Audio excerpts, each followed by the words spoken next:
Fala pessoal, tudo bem? Sensei Gidaut aqui. Estamos numa viagem muito bacana, voltando de Goianésia, aqui interior de Goiás, para Brasília. A gente foi lá fazer um exame de faixa dos alunos do Victor, que é um aluno meu que está lá, da RIEM, né? Um aluno nosso, faixa marrom.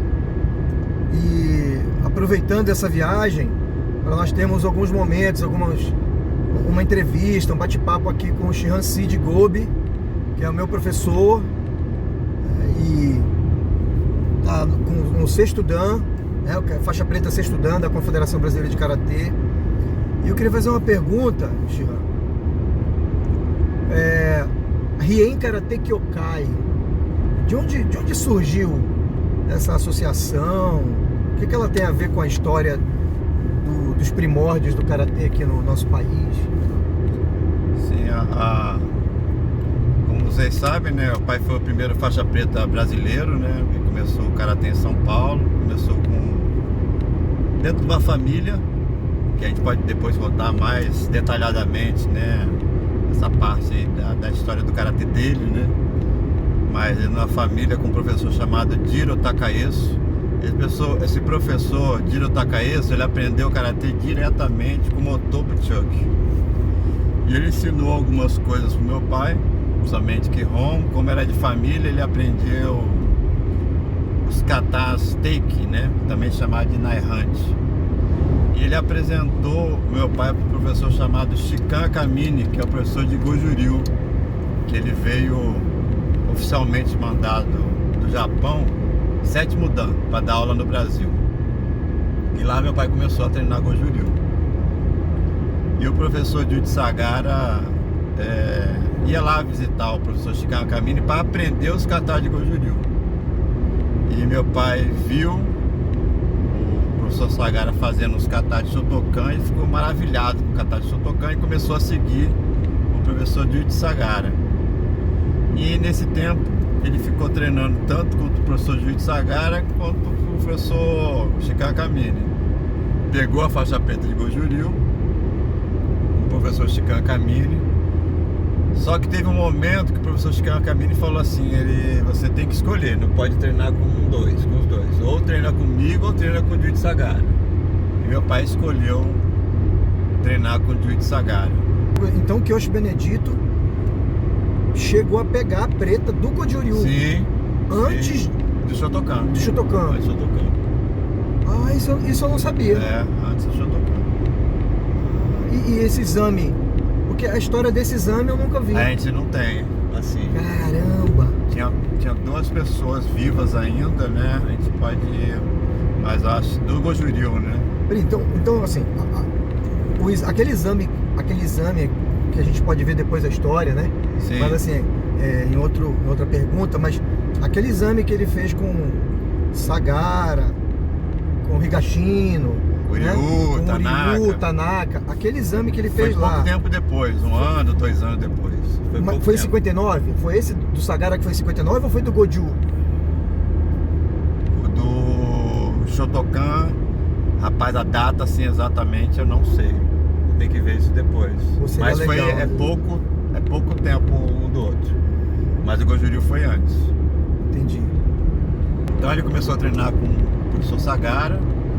Pela aeronáutica, né, que ele era militar, ele veio para o Rio de Janeiro. Foi a 3ª academia aqui. O professor Tanaka já tinha vindo para o Rio de Janeiro.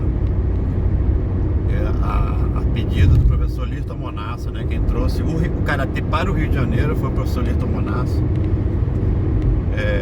E o Tanaka dava muitas aulas, né? Então a primeira academia, desculpa, Chama, a primeira academia do Rio de Karatê foi do Tanaka, não foi do Ryu? Não, foi do Tanaka. Ah. O Ryu ele tinha ido para Bahia depois que ele foi para o Rio de Janeiro, muitos anos depois. Entendi.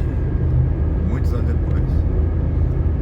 E quando meu pai chegou ou foi em 64 ou 65 no Rio de Janeiro. Você também tem que ver a data direitinho. E começou a dar aula. Primeiramente ele deu aula na Ilha do Governador. Tinha um amigo chamado Joaquim Mamed, né, que foi presidente da Confederação Brasileira de Judô por muitos anos. ele dava aula de karatê lá. Depois ele abriu a Rincan, né, com alguns alunos, né? Ele abriu a Rincan com os alunos aqui do Rio, né? Os primeiros, né? O Eurico, né? O Teru Fruchot, né? O Kung. Então o primeiro aluno dele aqui mesmo foi o Eurico, né? Alguns falam que foi o Carlos Henrique Kung, mas foi na aeronáutica. Mas lá na academia mesmo, né? O primeiro foi o Eurico.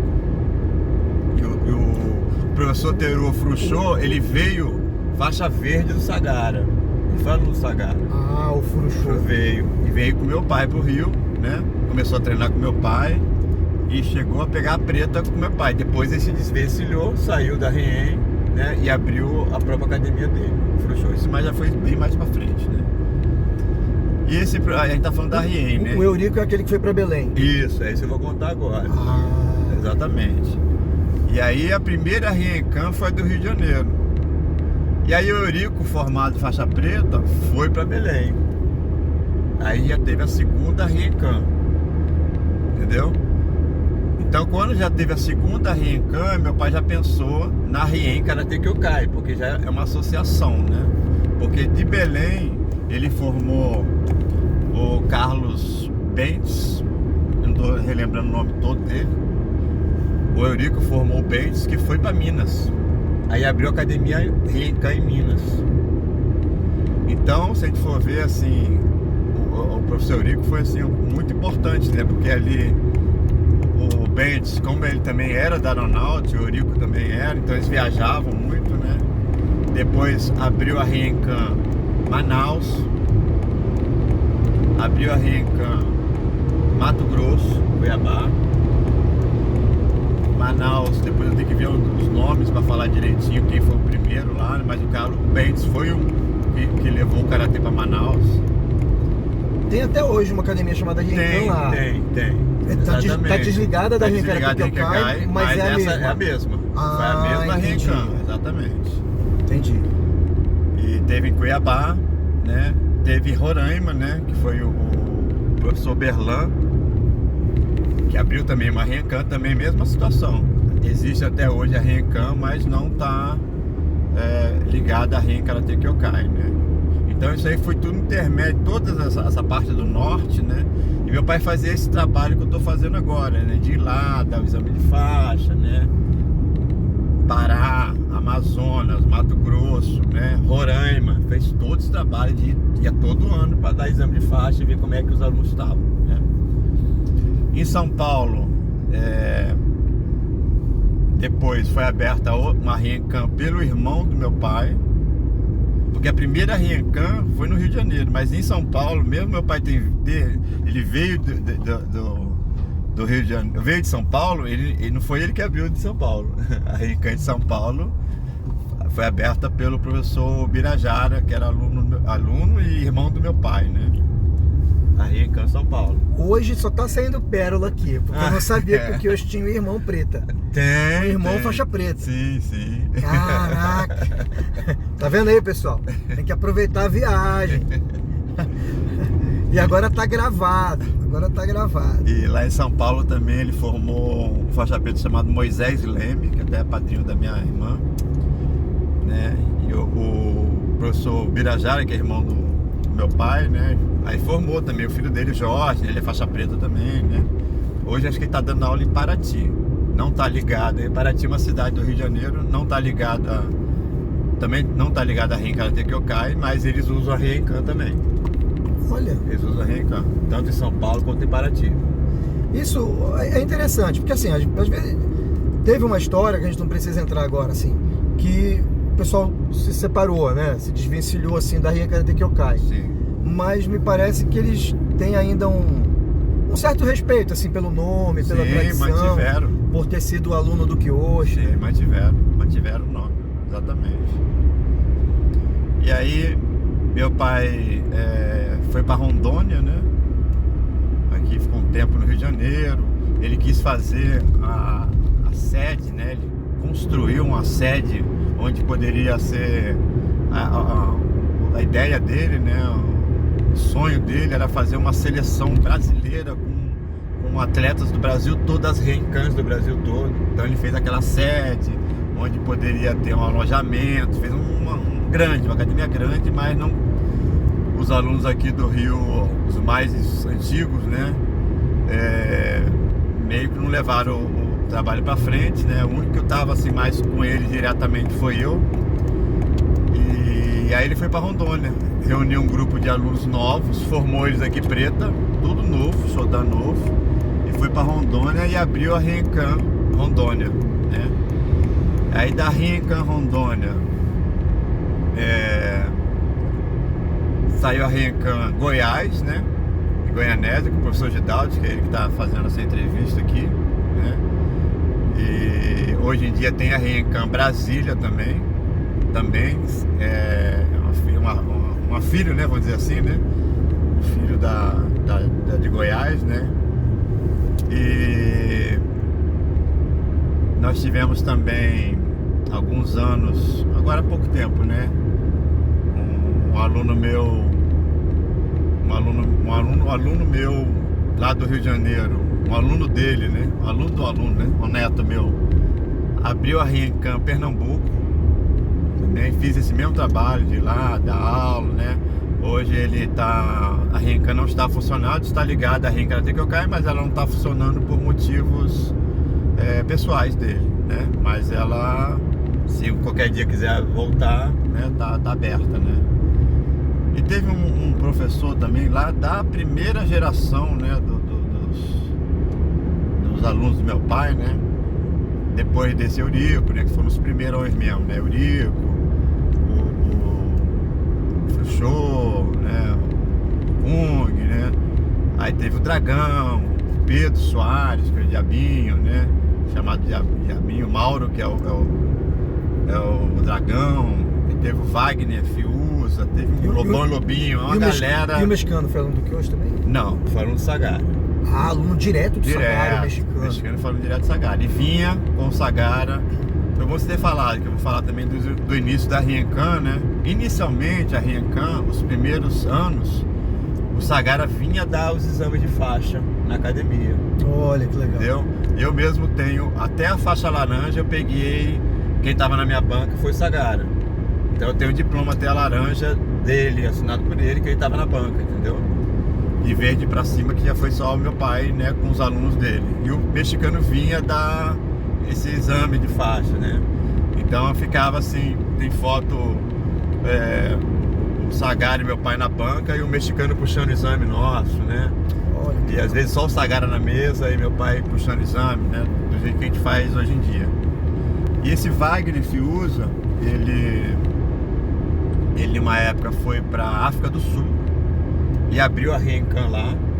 Então nós tivemos já uma Renkan na África do Sul. Não sei o nome da cidade, Johannesburg, né? Johannesburg, acho que é a capital. Aí ele voltou pro Brasil, mas lá não deu muito certo, né? Ele não foi só para dar aula de karatê, foi para fazer um outro trabalho. Aí ele passou um tempo no Brasil, aí depois ele foi para Inglaterra, abriu a Renkan na Inglaterra, e meu pai chegou aí lá 2 vezes, dar exame de faixa, esse mesmo trabalho, né? Exame de faixa, curso e tal, aulas, né? Das Renkans assim, deixa eu ver se que eu lembro, foram essas, né? Em outros estados eu não estou me lembrando agora, me recordando se teve mais Renkan. Atualmente a gente está em 3 estados só, né? O Distrito Federal também considera estado? Considera, então são 4. Então, Rio de Janeiro, né? Tem algumas filiais no Rio de Janeiro, todo estado, né? Tem algumas cidades lá. Rondônia também, não tem só. Tô falando Rondônia porque não é só capital, né? Tem em outras cidades, no Distrito Federal e em Goianésia, que é uma cidade do interior de Goiás, né? Hoje, atualmente, as Renkans que fazem parte da Renkan Karate Kyokai. E explicar também, né? Porque quando a pessoa vai para um estado e não tem academia ainda nossa, a primeira academia é Renkan, né? Então lá no Rio de Janeiro a gente tem não sei quantos, a gente pode até listar isso depois. Eu não sei quantas academias, nome de academias a gente tem. Deve ter mais de 20 nomes diferentes, né? Meu pai ficou lá muito tempo, também estou dando aula lá. Mas por isso que eu tô falando que tem uma só em cada lugar, mas academias nossas que são filiadas em Ren Karatê Kyokai tem muito mais, né? Em Rondônia, não sei quantas tem lá, né? Quantas já tiveram e quantas estão ativas hoje, né? Então no Rio de Janeiro também. São 12 estados hoje que tem mais academias, né? Legal. Eu vou fazer uma outra pergunta, mas eu vou pedir pra gente se responder no próximo vídeo. Tá bom. Fica aí, assiste o próximo, hein?